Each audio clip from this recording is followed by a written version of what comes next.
భవానీ చెప్పండి భవాన్లు. ఏంటి మా ప్రసాదం లేదా? భవాన్లు అందరూ కలిసి వచ్చారుగా, తెస్తాను ఆగండి. తీసుకురండి త్వరగా తీసుకురండి. కొద్దిసేపు అవుతారా? ఈ రోజు ప్రసాదం ఏదై ఉంటది. సరే కానీ చేతులు పట్టండి.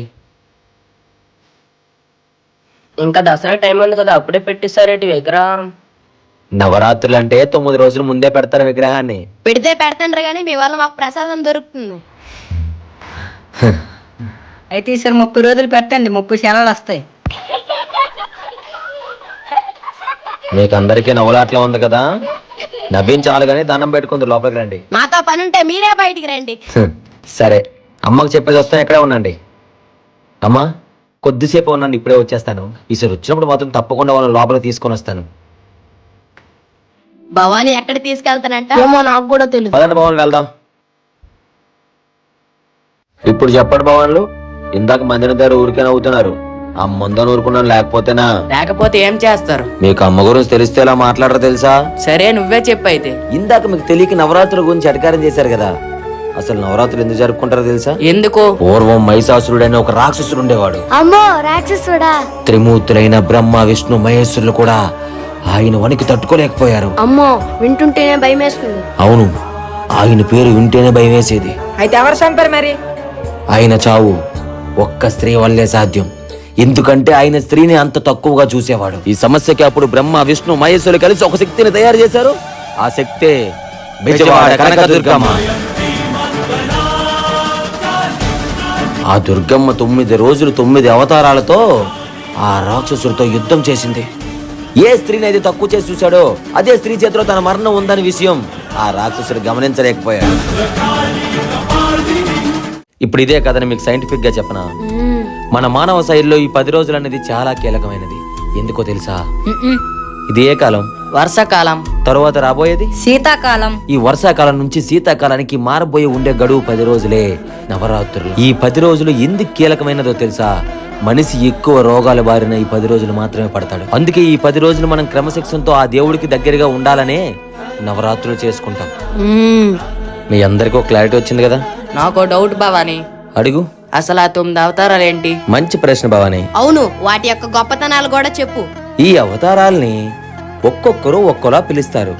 మనమైతే ముందుగా బాలా త్రిపుర సుందరదేవి అవతారానికి పూజిస్తాం. అంటే చిన్నపిల్ల? అవును, తనలాంటి ఓ చిన్న పిల్ల యుద్ధం చేసిందంటే మీరు నమ్ముతారా? కానీ నమ్మాలి.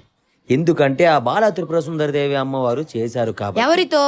బండాసురుడనే రాక్షసుడితో. అమ్మో, ఆ పేరు వింటేనే భయమేస్తుంది. అంత చిన్నపిల్ల ఎలా యుద్ధం చేసింది?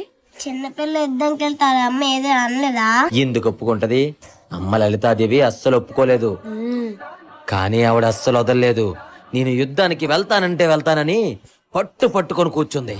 ఆ ధైర్యాన్ని చూసి లలితాదేవి ఒప్పుకోక తప్పలేదు. ఆ అమ్మవారు యుద్ధ భూమిలోకి ప్రవేశించగానే ఆ రాక్షసులంతా కూడా ఆ అవతారాన్ని చూసి నవ్వుకున్నారు. ఎందుకో తెలుసు కదా? ఆవిడ చిన్నపిల్ల కాబట్టి. కరెక్ట్ గా చెప్పావు. ఆ బండాసురుడికి 30 మంది కుమారులు ఉండేవాళ్ళు, చాలా బలవంతులు. 30 మందా? కానీ ఆవిడ అస్సలు భయపడలేదు. అర్ధచంద్రాకారం బాణంతో ఆ 30 మంది తలను తెంచేసింది. ఆవిడ యుద్ధ నైపుణ్యాన్ని చూసి దేవతలు పూల వర్షం కురిపించారు. అందుకే ఆవిడ్ని బాల త్రిపుర సుందరదేవి అమ్మవారు అని పిలుస్తాం. అందరూ ఒకసారి గట్టిగా శ్రీ బాల త్రిపుర సుందరదేవి అమ్మవారికి. మరి రెండో అవతారం? నాకు పూజకి టైం అయింది భవాని, దాని గురించి మనం రేపు మాట్లాడుకుందామా? ఓం శ్రీ మాత్రేయ నమః. ఓయ్ భవానీ, నిన్న కథను మధ్యలో వదిలేసావు. సరే పైకి పదండి, వస్తాను. సరే భవానీ. ఏంటి భవాన్లు, ఎక్కడి వరకు చెప్పాం నిన్న?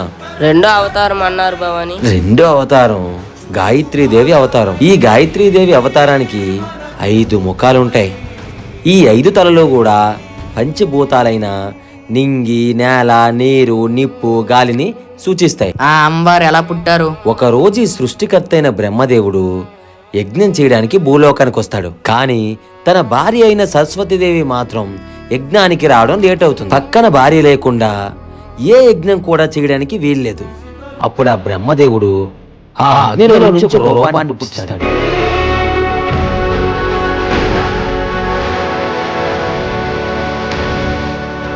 అని సబాస్. ఈ సృష్టిలో ఏ మంత్రానికి లేని శక్తి ఒక్క గాయత్రి మంత్రానికి మాత్రమే ఉంది. మరి మూడో అవతారం? మూడో అవతారం శ్రీ అన్నపూర్ణాదేవి అవతారం. అన్నపూర్ణ దేవి అంటే అన్నమే కదా. కరెక్ట్ గా చెప్పారు చిన్నభవాని. ఈ లోకాలను శాసించే తల్లి. ఒకరోజు కైలాసంలో ఆ శివయ్య పార్వతితో చిన్న సరసమాడాడు. ఏంటో తెలుసా? ఏంటి?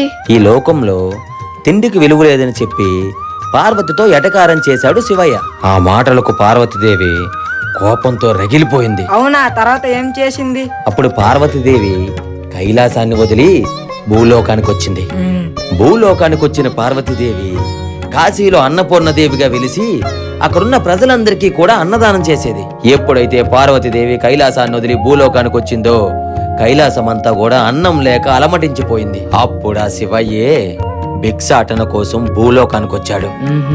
ఆ భిక్షాటనకు వచ్చింది సాక్షాత్తు పరమేశ్వరుడే అని చెప్పి ఆ తల్లి గమనించి శివయ్య చెయ్యి పట్టుకుంది.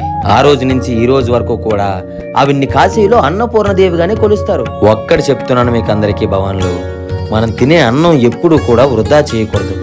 సరేనా? సరే బావా. అన్నపూర్ణ మాతాకి. మరి 4వ రూపం? ప్రతి సంవత్సరం కూడా అమ్మవారిని 9 రాత్రులు మాత్రమే కొలుస్తారు.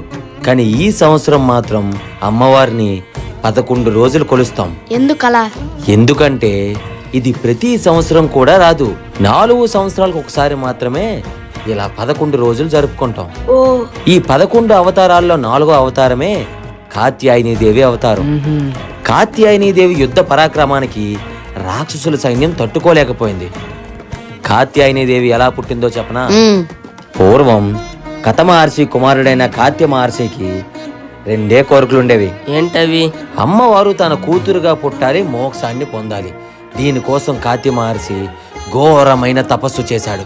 ఇదంతా పక్కన పెడితే కైలాసంలో శివపార్వతులు ఆట ఆడుతుండగా ఆ ఆటలో పార్వతీదేవి తెలియకుండానే ఆ శివయ్య 2 కళ్ళు మూసేస్తుంది. శివయ్య 2 కళ్ళు మూస్తే ఇంకేమైనా ఉంటుందా? జగత్తంతా చీకటైపోయింది. ఈ అమ్మవారు చేసిన తప్పుకి అమ్మవారు ప్రాయచిత్తం కోసం భూలోకానికి వెళ్లి తపస్సు చెయ్యాలని చెప్పి నిర్ణయించుకుంటారు. అప్పుడే శివయ్య ఒక మాట అంటారు. ఓ పార్వతి, నువ్వు బిడ్డగా కావాలని కార్తీక మహర్షి ఘోరమైన తపస్సు చేస్తున్నారు, ఆయనకు నువ్వు బిడ్డగా పుట్టాలి అని. అప్పుడే శ్రీ కాత్యాయనీదేవి అమ్మవారి అవతారం పుడుతుంది. అంతటి కాత్య మహర్షి ఇంట్లో ఆడపిల్ల పుట్టాలని తపస్సు చేశారు. కానీ మనమేం చేస్తున్నాం? ఆడపిల్ల పుడితే భారం అనుకుంటున్నాం. ఇంట్లో ఆడపిల్ల పుడితే ఎవరు పుట్టినట్టు? మరి 5వ అవతారం? ఆ శ్రీ కనకదుర్గ అమ్మవారి 5వ అవతారం లక్ష్మీదేవి అవతారం. అంటే డబ్బే కదా? అవును భవాని, సిరి సంపదలు. ఆ అవతారం ఎలా పుట్టింది? ఒకరోజు రాక్షసులు ఒకవైపు, దేవతలు ఒకవైపు పాల సముద్రాన్ని చిలుకుతున్నారు. ఎందుకో తెలుసా? అమృతం కోసం. అమృతం తాగితే మృత్యుంజయులవుతారని. మరి అమృతం వచ్చిందా? అమృతమే కాదు, చాలా వచ్చి అందులో ఆవిర్భవించిన అవతారమే శ్రీ లక్ష్మీదేవి అవతారం. ఆ అవతారం బయటకు వచ్చాక ఆ ప్రకాశించే కాంతి ఎలా ఉందో తెలుసా? చూసిన ప్రతి ఒక్కరికి కనుల విందుగా ఉంది. ఎందుకంటే శ్రీ లక్ష్మీదేవి అవతారం కమలం పైన అంత కాంతివంతంగా ఉంటుంది.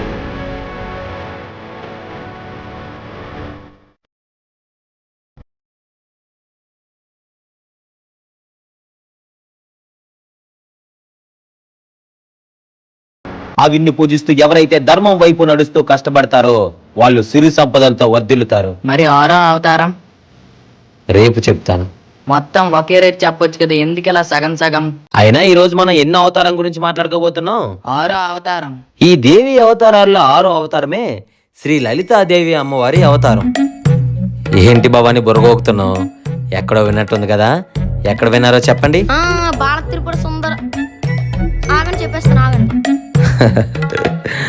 అవును, లలితాదేవి అంటే శ్రీ బాలా త్రిపుర సుందరి దేవి గారికి అమ్మగారు. నాకు గుర్తుంది బావ, నేను నోరు తిరక్కంటుంది. లలితాదేవి బండాసురుడనే రాక్షసుని సంహరించింది. మరి బాలా త్రిపుర సుందరదేవి ఎవరిని సంహరించిందో చెప్పండి. ఆ రాక్షసుడు 30 మంది కుమారులు. మీకు అందరికీ బాగా గుర్తుందే. మరి 7వ అవతారం? అమ్మవారి 7వ అవతారం మహాచండీ అవతారం. ఈ అవతారం ఎలా పుట్టిందో తెలుసా? ఎలా? ఒకప్పుడు శంభు నిశంభు అని చెప్పి 2 రాక్షసులు ఉండేవారు. వాళ్ళ దగ్గర చండా ముండా అని ఇంకో 2 రాక్షసులు ఉండేవారు. ఒకసారి వాళ్ళు అమ్మవారి రూపాన్ని చూసి వాళ్ళని మనువాడమని కోరారు. అప్పుడు అమ్మవారు ఒక షరతు పెట్టింది. ఎవరైతే నాతో యుద్ధం చేసి గెలుస్తారో వాళ్ళని మాత్రం నేను పెళ్లి చేసుకుంటానని చెప్పి ఒప్పుకుంది. అమ్మవారితో యుద్ధం చేసి ఎవరైనా గెలవగలరా? ఆ చండా ముండని ఇద్దరు రాక్షసుల్ని సంహరించడానికి పుట్టిన ఏకైక అవతారమే శ్రీ మహాచండీశ్వరి అవతారం. 8వ అవతారం శ్రీ సరస్వతీదేవి అవతారం. సరస్వతి దేవి అంటే బుక్సే కదా? అవును భవాని, మీకెలా తెలుసు?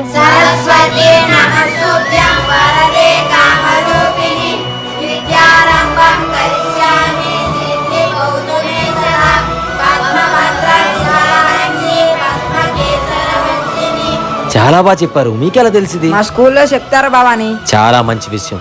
దీని అర్థం ఏంటో తెలుసా? కాంతివంతంగా మెరిసే ఓ సరస్వతీదేవి, నాలో ఉన్న చెడును తొలగించి నాకు చదువుని అభ్యాసించు అని. ఈ అవతారం తర్వాత వచ్చే కనకదుర్గ అవతారం, మహిషాసుని మర్దిని అవతారం, రాజేశ్వరి అవతారం, ప్రతి అవతారం కూడా ఒక ప్రాముఖ్యత ఉంది. అందుకే మీకు చెప్తున్నాను భవన్లు, అమ్మ ఆశీస్సులు మనతో ఉంటే అన్నీ మనతో ఉన్నట్టే. ఏమైంది భవాని, సైలెంట్ అయిపోయారు? నేను పుట్టగానే మా అమ్మ చనిపోయింది భవాని.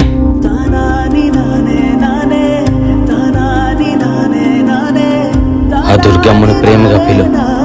తల్లి లేని ప్రతి ఒక్కరికి తన ఒక తల్లిలా బాధ్యత తీసుకుంటుంది.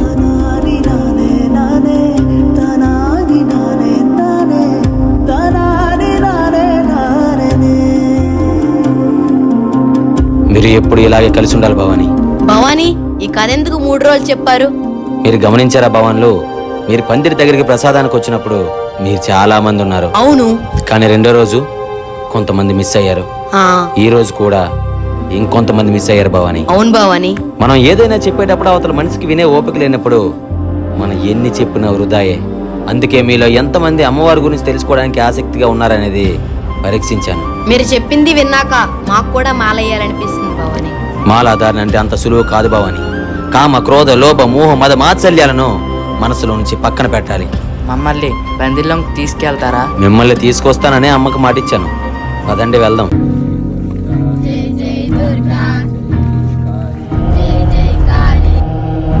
ఈ భవాని మీకేం చెప్పాడురా?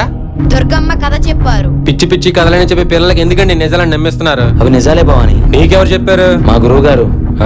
వాడ గురువు, నువ్వు ఒక శిష్యుడివి. సరిపోయిందిలే, ఆయన్నేమనొద్దు. ఇంకొకసారి పిల్లలకి ఏమైనా మాయ కథలు చెప్పినట్టు నాకు తెలిసిందా? మర్యాద కూడా చెప్తున్నాను. నేను చెప్పే కథలో చిన్న చిన్న తప్పులుండొచ్చేమో గాని సారాంశం ఒకటే భవాని. ఏ పిచ్చి భవాని, నాకు నీతులు చెప్పకు నువ్వు. రే, ఆడికి పిచ్చి పట్టిందిరా, మీకు పిచ్చి పట్టిందా? ఎలా నీటికి?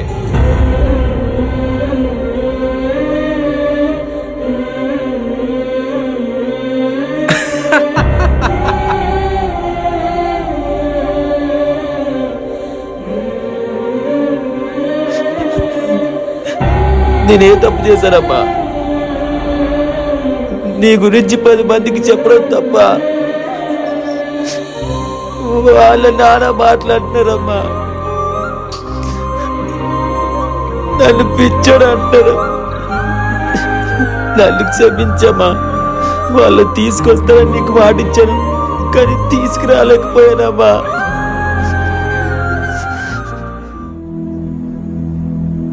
భవానీ, ఎందుకు ఏడుస్తున్నావు?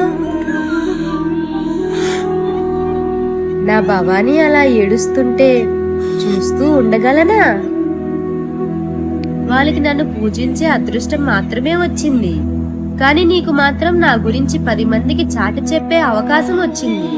నువ్వు కారణ జన్ముడు భవానీ. ఎవరేమనుకుంటే నీకెందుకు భవానీ? ఆ పిల్లల్ని నా గుడికి తీసుకురావడం ఏంటి? వాళ్ళ గుండెల్లోనే నాకు గుడి కట్టేశావు కదయ్యా. ఈ అమ్మ ఆశీర్వాదం నీకెప్పుడూ తోడుగా ఉంటుంది. ఇంకెప్పుడు ఏడవకే.